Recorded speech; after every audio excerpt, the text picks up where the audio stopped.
Okay, and I love you all. Okay. So yeah, we're gonna give a little update about Senegal today. We had a really great time while we were there, and it went relatively smooth. It's the first parents. I'll say this now. Now you get to hear it. It's the first mission trip I've ever been on where someone didn't end up in the hospital. So that's a good thing. But yeah, we had a great time. And yeah, it did go relatively smooth. There was one thing at the end, our flight ended up getting canceled in Chicago. But I did want to talk about that for a second because it's really easy in those seasons to be like frustrated or upset. But even as far as a flight getting canceled, it went as smooth as it could go. And I just wanted to talk about that and just say God's hand was over the whole trip. Even in the frustrations of the trip back being extended from 32 hours to 45, it went really smooth because our bags made it on an earlier flight. They made it all the way here.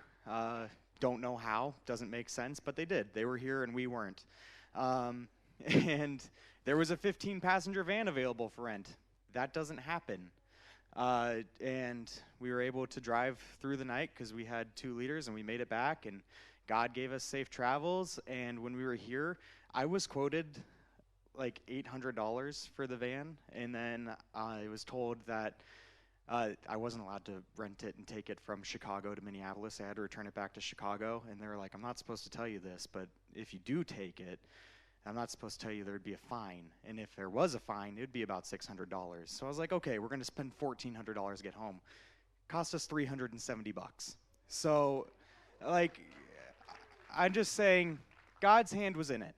And it was smooth. And who's to say what would have happened if we did end up getting on that flight? So God took care of us, and He was with us the whole time. And this trip was only possible, one, because of God's provisions, but also because of your guys' generosity. If it wasn't for you guys, we wouldn't have been able to go on the trip. You have been generous. I've seen it 2 summers in a row where you've been overly generous, and you've made sure that our students can get where God wants them to be in the summer. And I just wanted to thank all of you. This is your big thanking, so thank you so much. If you gave to an individual, students, you're finding this out now because I was going to email you this week. You're going to get individual thank you letters, and just for that. But if you gave to us as a whole during our fundraising and everything, this is your thank you. We really do appreciate it. So with that, I'm going to invite up a few people to talk, but we're going to start with Katie Folkstead. You can clap.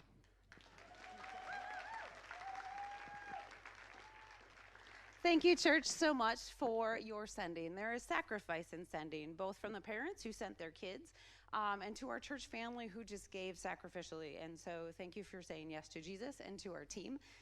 There is great sacrifice in sending, and there was great sacrifice in your time for praying for us over that 24-hour prayer.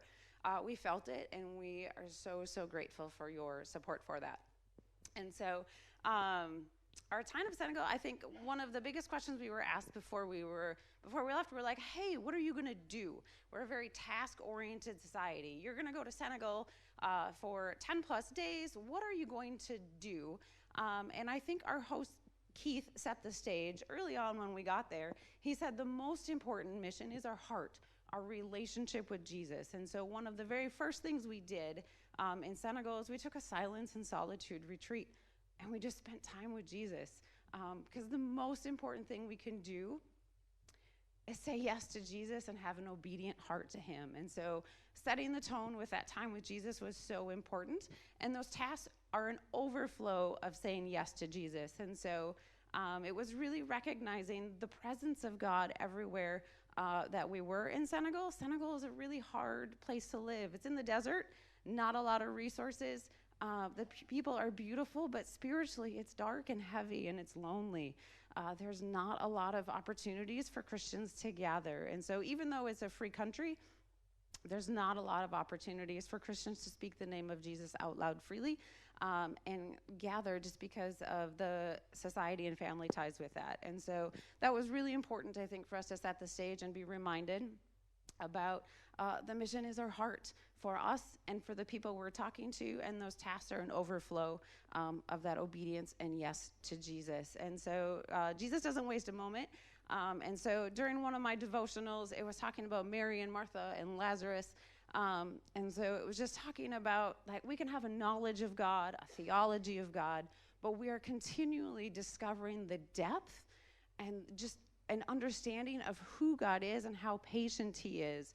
And so things in Senegal often move very slow, which is very beautiful. There's a lot of time with people, but it's also frustrating.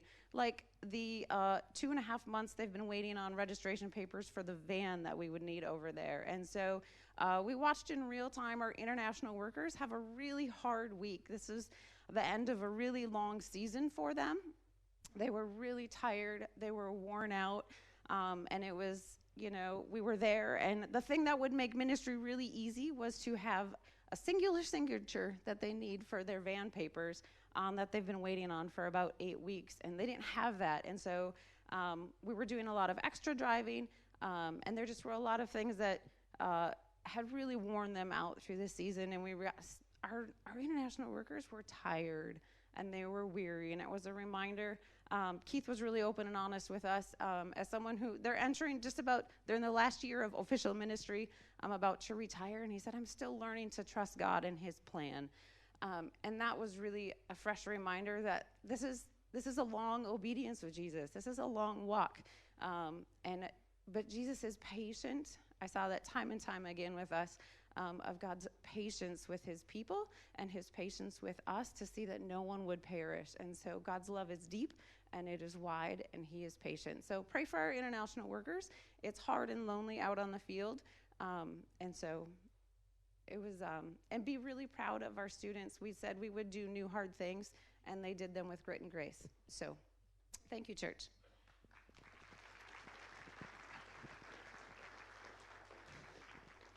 Yeah, and when she talks about I just need to put emphasis on how draining it is for them to be driving there. Some of you guys don't like driving here. I don't know who's been in like other countries, but like Senegal, like there's no rules. It feels like, and everyone's driving.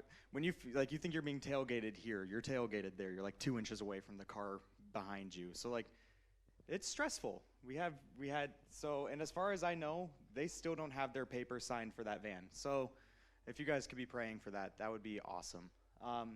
With that, I'm going to invite up a couple students who went. Carter, if you can come on up because I don't see Abby. Abby, when Carter's done, walk up here, okay, wherever you are. Good morning, church.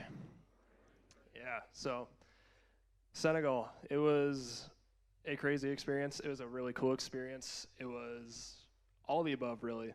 I don't know. I can't really find words to explain that. But, yeah, just being there, like, at first, the culture shock. I know, like, a lot of people, when they talk to me about culture shock, it's, like, right away just, like, right in the gut. But it was, like, gradual for me. Like, I realized more things. I'm just like, that's different.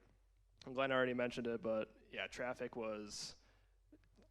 If you thought it was bad here, it is awful there. So I will say that. It is very scary. Even just, we were in the back of a taxi, and that was interesting to say the least. So, yeah, pace of life there is, I guess, it's very, very fast-paced, but it's also slow in some aspects. Like with people, it's very slow-paced. They really want to know you. They want to connect with you. They're very hospitable. They kind of pride themselves on their hospitality, and that is such a blessing to see in a country that doesn't have a lot. But that was the thing that really stuck out to me most, was just how kind and how generous people are, and even the ministries we worked with the children's ministry or helping out with the school academy that we were at also, was just everyone was so grateful and kind and just really welcomed you, and like they wanted you to be a part of whatever they were doing. And that to me was just, that stuck out to me, like God is working in every space that we're at, and just through the people, even like the Senegalese people that probably don't know Jesus, probably are Muslim or any other kind, they're still very nice, they're very generous, and it just stuck out to me, like how much more can we do here, knowing Jesus, knowing the impact he has on our lives? How much more can we shine the joy here in our ministry, wherever we go, like at work or school, it just shows how much more like I can change, how much more I can show the love of Christ to everyone around me, how much more generous, how much more humble I can be living. It's crazy. It was a surreal experience sometimes, especially just with children's ministry. Everyone was, I know Abby will probably be talking about this, but just how kind and welcoming and so sweet they were. It really shows just how much a little Jesus can put in your life. So,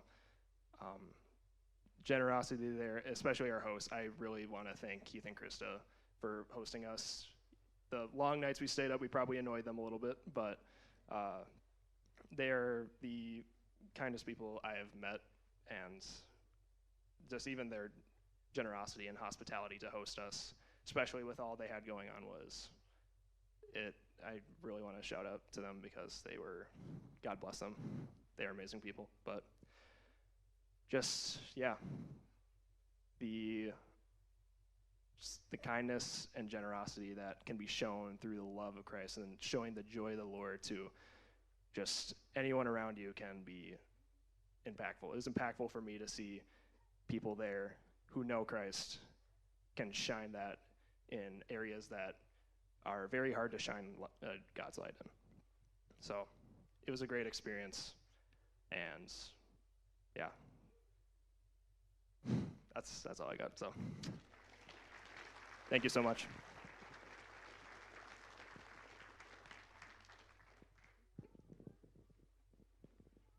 Hi, everyone. So, I'm Abby. I was one of the 7 girls that went on the trip, and I would love to thank all of you so much for letting us have this opportunity. It was genuinely such a life-changing experience and such a devotion to God that I'd have never known before. So thank you so much from the depths of my heart. I just want to share a story with you and a little bit more information about one of the kids camps that we did. We didn't organize it. It was already pre-organized. We just went and had a good time and just ministered to the kids a little bit more. But it's the Talibé Kids Camp.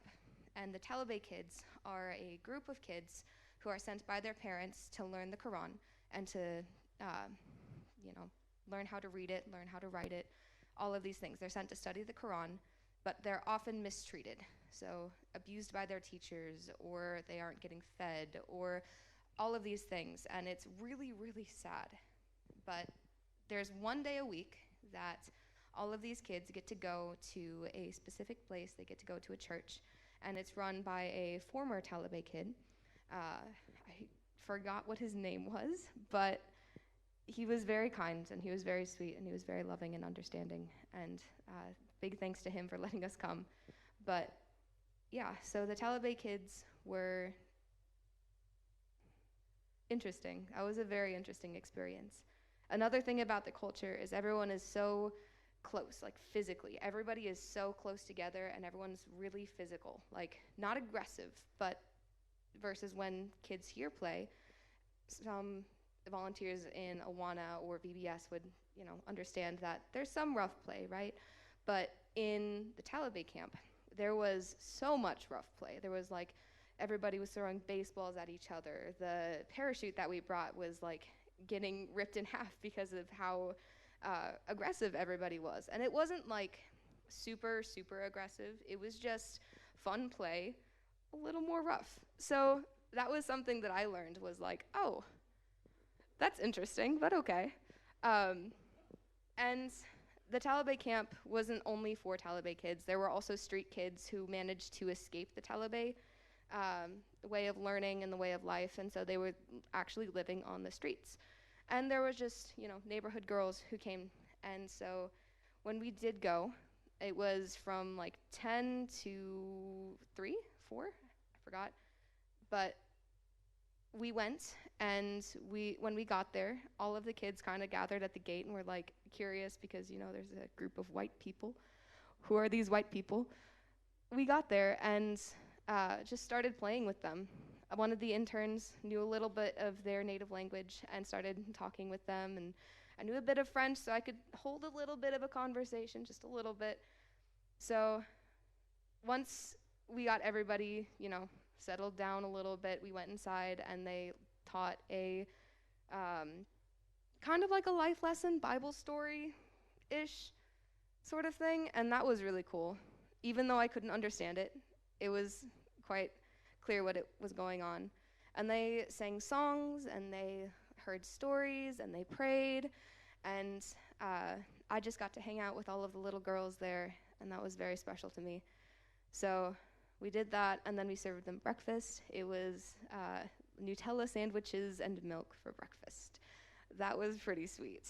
And yeah, the boys got split up from the girls, and all the boys played soccer, and all of the girls were just, having fun. I know a bunch of my other teammates were getting their hair braided and were doing jump rope and throwing a ball with all of the girls, and it was very, very sweet to see. It was also very hot, and I'm not great with hot weather, so I sat by the bathrooms, and I had a group of girls just come and surround me. They were so interested. They were curious, and it was a joy to be around them.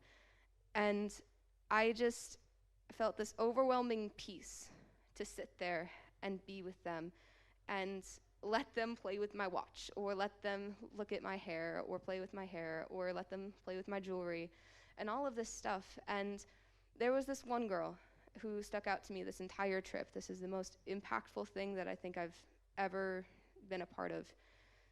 She was so kind. She was so sweet. And she was full of curiosity and longing. I could sense a sadness, but also like a heaviness and a darkness, and also a light in her. And it was confusing at the time, but she was content to sit and hold my arm. And she knew a small phrase of English, which made me really happy. And I was able to talk to her, and I think her name is Emile. I could be wrong, but it sounds like Emile. And she was very sweet. She was holding, I'm assuming, what was her sibling, and passing him along to some of her friends or her sisters. And eventually I was so compelled by the Spirit, but also had this like sadness and sorrow in my heart, because I didn't know what her life was like. But I was able to pray for her. I asked her, I was like, can I pray for you? And I didn't know if she understood what I meant, but she nodded, and I prayed over her and over her family and her friends. And from then on, she would not leave my side. And that was the sweetest thing I think I've ever experienced. So from that camp, I learned that there is so much more out there than we realize, and there is so much more that we will not understand and that we will never know. But I thank you for letting me go and experience these things. Thank you so much for all that you've done.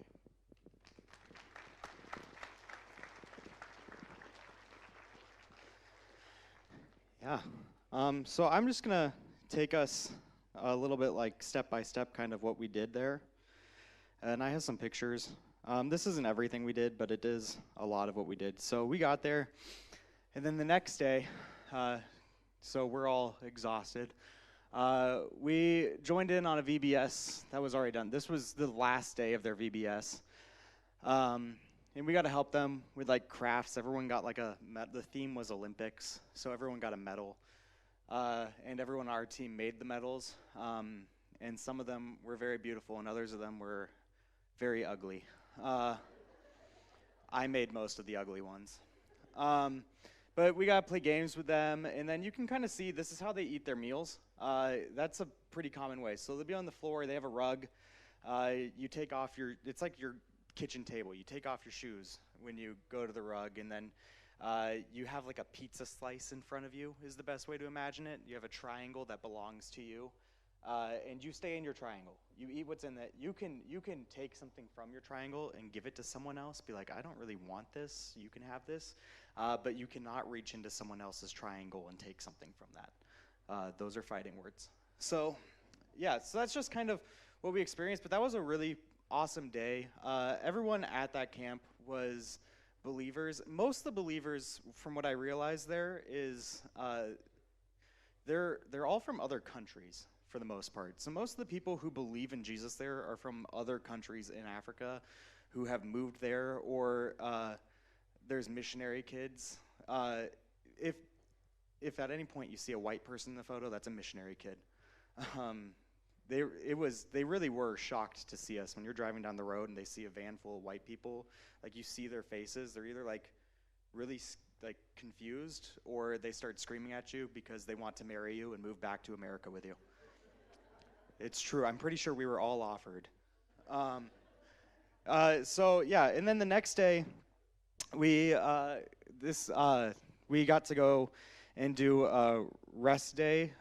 It's supposed to be the day after you get there, so that you can rest and put yourself on, like, focused on the Lord. I really appreciated this about Keith and Krista. They wanted to make sure that our relationship with Jesus came first for the week. So they started with setting the tone of being in Jesus. So we were the first group that ever had to do a VBS and then go rest. Usually you got to do the rest day first. But that was just an awesome day. But you had to look out for rocks when you were in the ocean. I think we all got hit. But that was just a good day. We got to just focus on Jesus and set the tone for the week. And then the day after that, we went to the Dakar Academy. So Dakar Academy is a school. It was started for missionary kids, but there's other people who send their kids there. But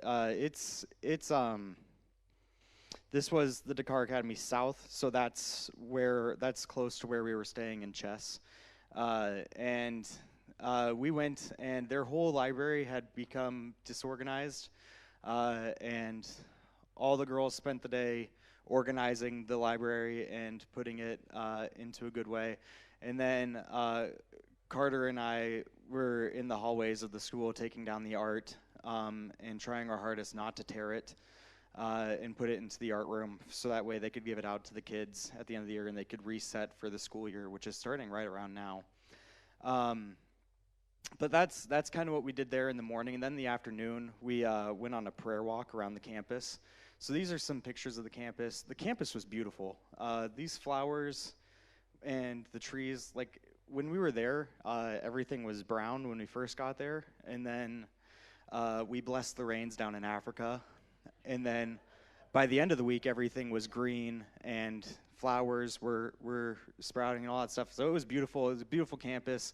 They have a wall where they add Bible verses and painting murals, and I thought that was really cool. But we walked around the campus and we prayed for the school, and we prayed for teachers and just for the gospel to spread through there. If you guys want to pray for the school, you can be praying that their enrollment goes up, and you can be praying they need 2 teachers right now. It was math and something else, I don't remember. But they need 2 teachers, and the school year starts soon. I don't know if they found them or not, but those are some prayer requests you can answer for that. And then the next day, we went to a plot of land. So this land right now is farming, but Envision actually bought this land. So the branch of Alliance Missions that we went with was Envision. They bought this land, and their hope is that it would become kind of their headquarters. They want to build and own the houses that are on it. They want to have an office there. And then a few other of the branches.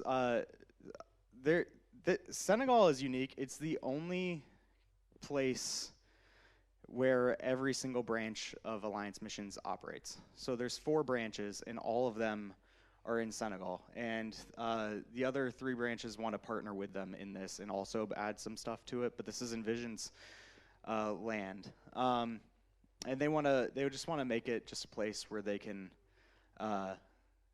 make a difference. So that's that land, and I have some prayer requests that go with it, but I'll talk about that at the end.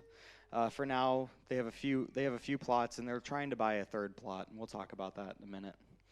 And then the next day, we went on a tour of the city of Dakar.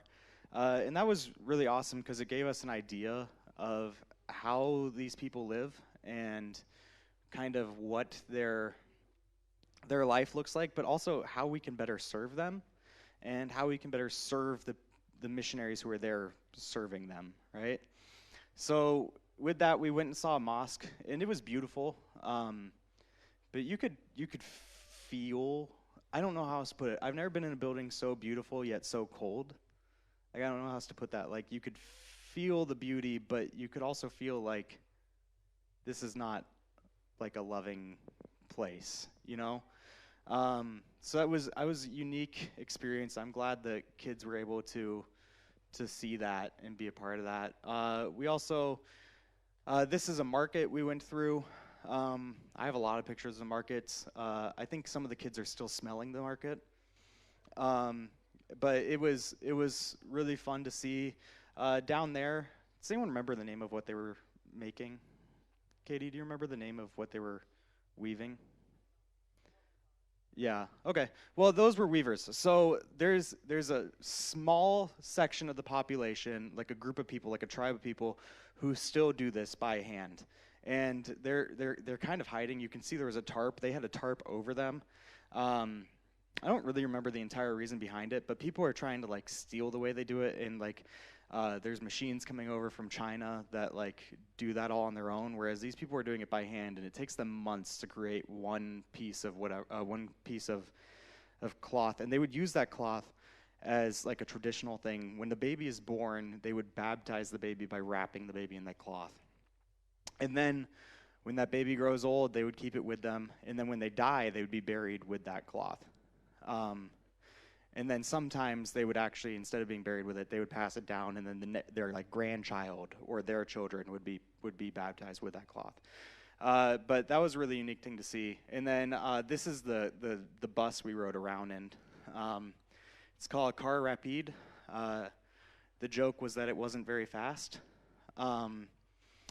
And these, you'll see them all around Dakar specifically. In Chess, where we were, there was like a different type of large white bus.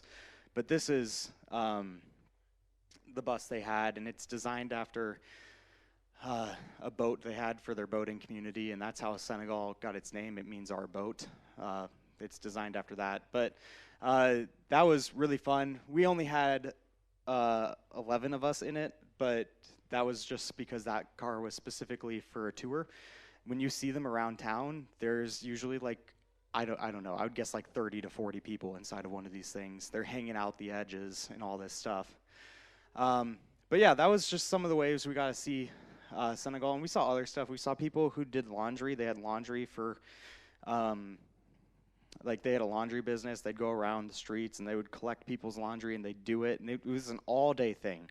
And then it would hang to dry, and then they'd iron it, and they didn't have irons that plug in or whatever. They had the old coal ones with water, and it'd steam, and so that's what they were doing, and they would do all that work, most work you'd ever see anyone do, and they would make, I think it was less than $3 a day, and that's what they'd live on, is less than $3 a day from doing laundry.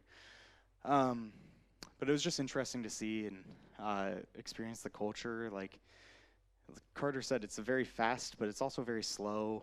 And we saw kids outside sleeping on the street and like all this stuff. And it was just an interesting thing to see. And in that neighborhood specifically, they would have like 10 families in one house. So they were rotating who was in the house. But yeah, and then from there, the next day, this is what Abby talked about, was the Talibé kids. So yeah, the Talibé kids, it's all boys, and they're boys who were sent by their families to learn the Quran. But they're mistreated by their teacher, and the teacher is known to abuse them, but also he takes advantage of them to make money. So he takes advantage of them to make money. He'll send the kids out and they'll sell stuff, and you'll see them on the street selling stuff, or they'll go by door to door and sell stuff, and then the teacher will pocket all the money. It's not for like school supplies or anything like that. It's just to make money. And And then if they don't hit like their quotas, that's when they start to get abused and stuff. And then a number of these kids are also street kids, and the street kids escaped the Taliban. So if you see a street kid, odds are he escaped the Taliban, but he can't go back home because, well, sometimes they can. But if they go back home, the parents are the ones who sent them there in the first place. So if they go back home, they'll just get sent back to the Taliban. So they end up being street kids, and then they are, they'll end up living like the Taliban in terms of they'll just be selling stuff to survive. But so that's this guy. You can see him kind of in top red. That's who Abby was talking about. His name was Boss, which was very fitting. But it's for the Taliban and the street kids. But then you see there's girls and stuff. That's girls from the neighborhood, and like little kids from the neighborhood. They'll come and hang out as well. And the baseball, that was girls throwing a baseball at each other. They had a game where they had shoes in the middle, and they had to move all the shoes from one pile to another pile and avoid getting hit by a baseball chucked at them by someone else. So we will be introducing that game at youth group this year. But yeah, and then they were throwing kids onto the parachute. So usually we had the parachute and you like go underneath it or whatever. Here, yeah, no, they were like, kid, get on the parachute, and they'd start throwing the kids in the air until it tore, and then anime fixed it for them. But you can see, like, they're enamored with anime's hair. They don't see people with hair like anime's. So, like, they don't see people with hair like ours. So it's pretty common for them to come up and just start touching your head because they're curious. They're like, oh, this is different. I don't think she's here. They kept trying to clean Jasmine's skin because she has freckles, and they'd never seen freckles. So it's just the way they are. And then you never are humbled faster than when you start playing a sport with kids from another country. I remember when I went to the Dominican, I played baseball with 12-year-olds, and I was like, oh my gosh, I suck at baseball. At that point in my life, I thought I was pretty good. And then I never thought I was good at soccer. They proved it here.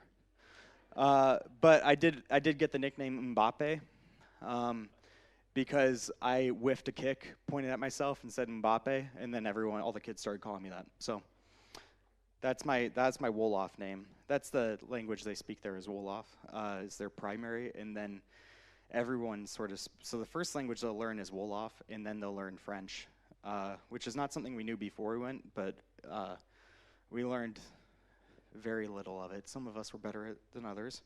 I don't want to name any names. I sucked. But yeah, so, and then I want to show you a video of, it was kind of like a VBS song, but it was really fun to hear them do the VBS song. So you can just watch this video.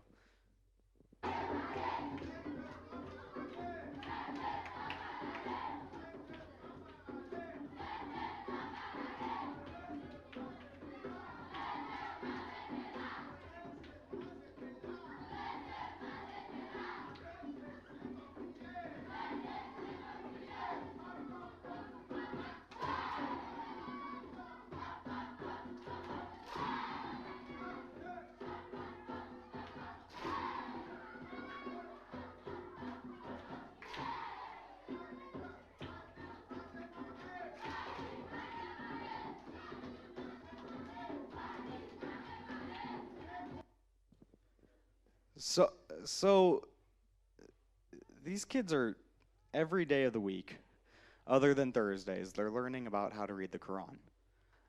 On Thursdays, they're with Boss and they're learning about Jesus.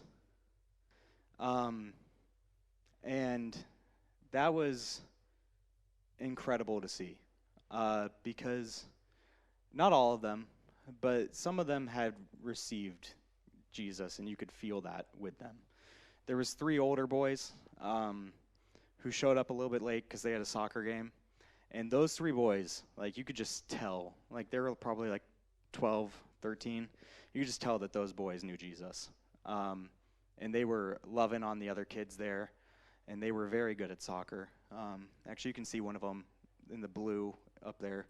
He was really good at soccer. But they were very good. But that's just something you don't get to see. And the teachers send them there on Thursdays. They have Thursdays off, and the Quran teacher will send them to this essentially VBS.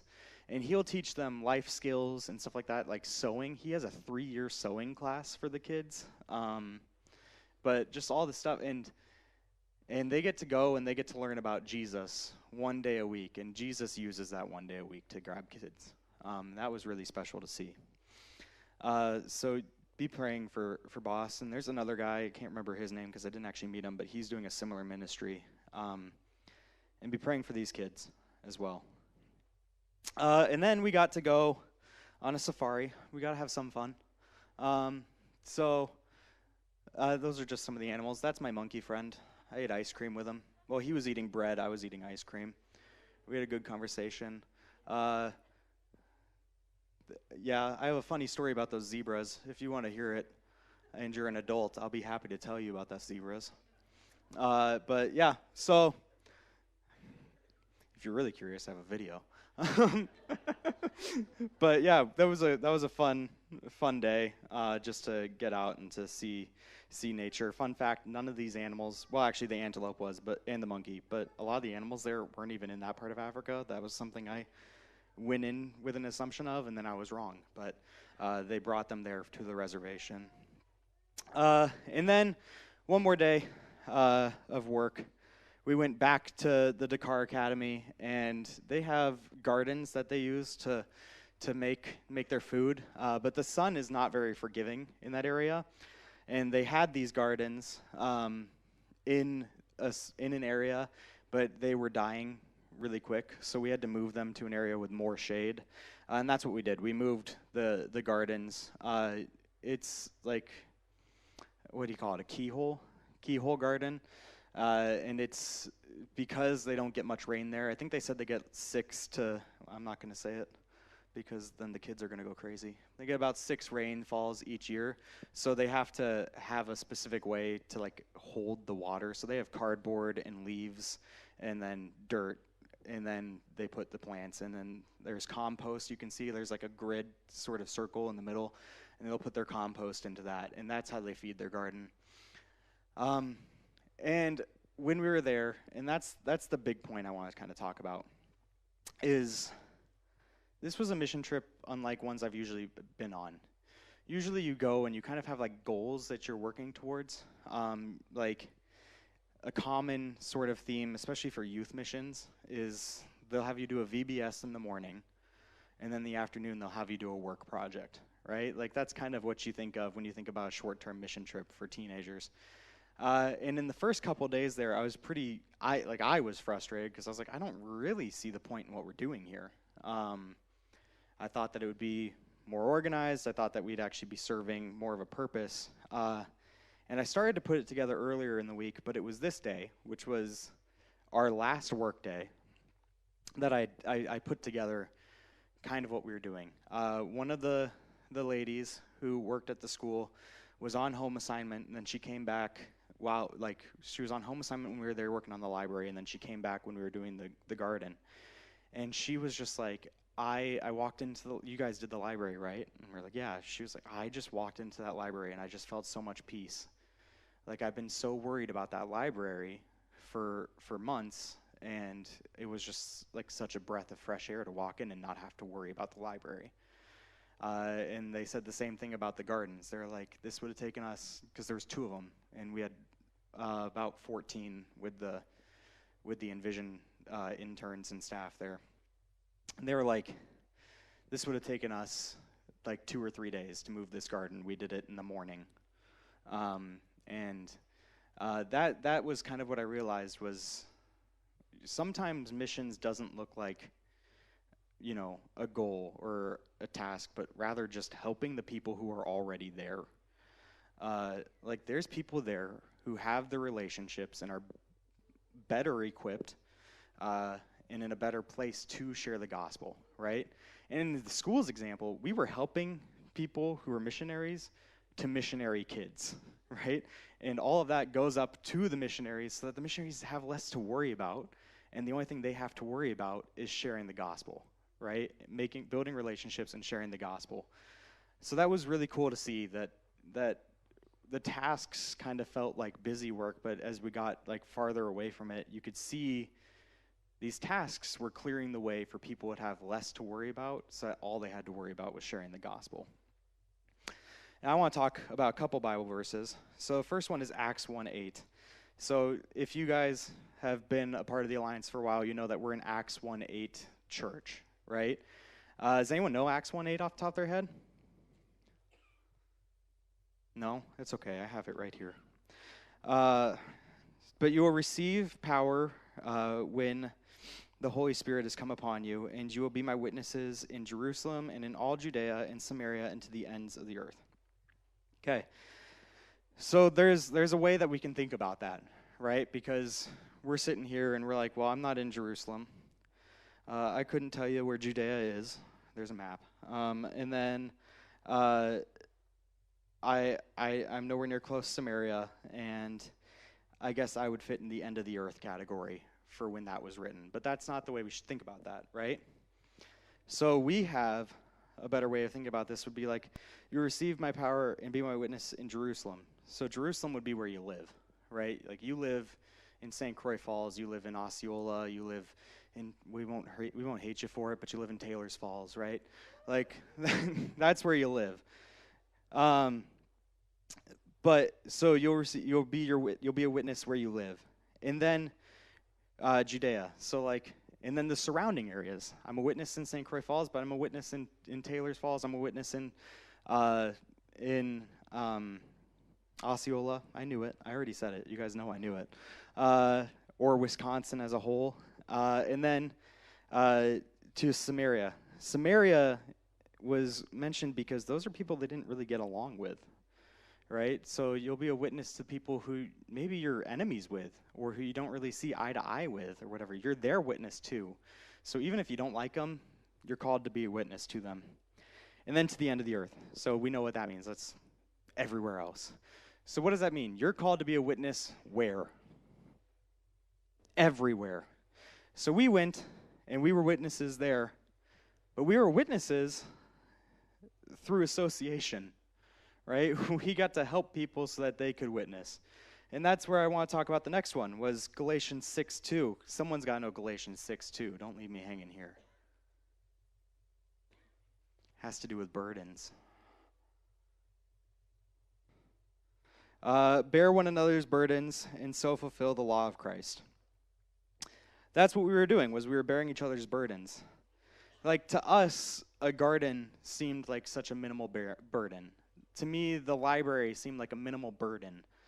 But to the missionaries there, that was the world. Like, that was the thing that, like, it had no impact for them. Like, it had an impact for them. But, like, they had a whole list of things.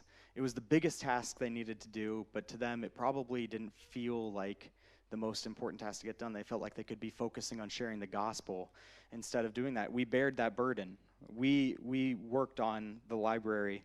We built the garden, and then with the VBS, the first day we got there, like, we didn't put together the VBS. We didn't plan the VBS. We showed up and we loved the kids, and then we did a task that would have taken the 4 people who were already there hours and hours to do, but we knocked out a bunch of medals and then built gift bags for the kids, and we did it relatively quickly. And that's time they got to spend with the kids, loving the kids and sharing the gospel with kids who they speak their language, you know?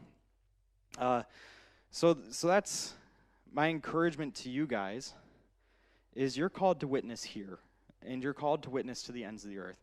And sometimes your witnessing to the ends of the earth can look different than others. So for us, our witnessing to the ends of the earth was going to Senegal. For some of you, your witnessing to the ends of the earth was sending us and providing financials for us to go. But don't rule out what you can do here in St. Croix Falls. Don't rule out what you can do across the river in the Twin Cities. Don't rule out what you can do in the United States as a whole, as you have power in the Holy Spirit to go out and be witnesses. And I want you to be praying for scenarios to be his witness and be aware of it. I saw a video of some pastor, probably the 80s or 90s. Lately I've been watching a lot of pastors in the 80s or 90s. I guess they were just better then. Um, hey, I'm a pastor now, okay? Jeff and Chris were pastors. Well, Chris was a pastor in the 2000s. They were okay then. But Jeff was a pastor in the 90s. They were great then. But he talked about how they were on a road trip and it was night, and he was a bigger guy, and he's like, I like to eat. And I like to eat at night because that's when all the bad food is available, which is the great food. And he told the guy he was driving with, I want to stop and get some food. And the guy's like, okay, yeah, sure, we'll pray about where we should stop. And he's like, I don't care about where we eat, just stop and get food. But they prayed about where they went, and then 2 men received Christ in the middle of the night because they prayed about where they were going to eat. So pray about where you go and what you do, guys. You have to think through that stuff. And you guys have power. The only reason that you may not feel like you're bringing people to the Lord is because you're probably not thinking about it as much as you should be. Probably not praying about it as much as you should be. So that's my encouragement to you, is to be witnesses and pray for opportunities to witness. Now, specifically for Senegal, I have a few prayer requests. Muslims to know the truth. It's a 95% Muslim country. And it's not a loving religion. It's a scary and hurtful religion. And they don't live life in a way that sounds enjoyable, I think, to most people. So I want you guys to be praying for them to know the truth. But also for their fear to be shattered. I was talking to Keith about some of the people who he has relationships with, and he's had multiple conversations with people, with locals, where the locals will say, I believe in Jesus, and I believe that Jesus is God. I'm not going to follow him. And they're not doing it out of fear. Because do you guys know what happens to someone when they leave Islam? They kill them, or they'll be separated from their entire family. And I don't just mean like extended family, like their wife and kids will leave them. Like their whole world, like they're not worried about eternity at that point. They're worried about their world. And their world is going to fall apart if they follow Jesus. So they'll have conversations with people who are like, yeah, I believe this, but I'm not going to follow this because I'm going to stick with Islam because that keeps my world intact. So pray for that fear to be shattered and for them to be able to commit to the Lord. Pray for them to have connections to share. We've talked about Keith and Krista. There's another couple there called the Bills. Pray for them. They're on home assignment. They'll be back. And then we've talked about Jeff and Jeanette Thrain before. They're from our district. They're needing healing, but they should be out there soon, and be praying for them as well. So the Thrains, the Bills, and the Ellenbergers. Pray for them to have connections and for the ability to share. And then for the Envision Land, I talked about that a little bit. Pray for finances first and foremost. They need finances because it's not cheap to do that anywhere. It's not cheap to build a facility anywhere. But also, they have 2 lots of land. And there's a 3rd lot owned by the same person who sold them the first 2 lots, and that lot connects to the road. Their lots currently do not connect to the road, and the guy has hiked up the price for the 3rd lot because he knows they want it. Which makes sense as a business person, I guess. But be praying that he would be reasonable, and be praying for the finances to come for them to get that 3rd lot so they can connect to the road, because that's a fairly big deal. But then also just for it to be fruitful, and for God to be able to actually use that place and that land in an impactful way to raise up new believers and new workers for the harvest in Senegal. And then, so that's all the prayer points. But then I know a bunch of you guys are going to ask about how you can financially support them, and that would be the building project. So they don't expect anything, but if you guys want to give to the building project, you guys can mark love offering and then put like Senegal on it, and we'll make sure that it gets to them for their building project. They didn't give me a number, but I think right now they're more worried about getting the last plot, so that way they can come up with a plan of how to build. So if that's something you're interested in, then you can just give a love offering and put Senegal on it, and we'll make sure that it gets to them and that they are able to build in the next few years. So with that, would you guys join me in a word of prayer, and then I'll dismiss you guys. Heavenly Father, thank you so much for just who you are. Thank you for the work you've been doing in Senegal and for the people that you've placed there. Thank you that we had the opportunity to go and to share your love and your light. Lord, I pray that you just break all the fear that's preventing people from knowing you.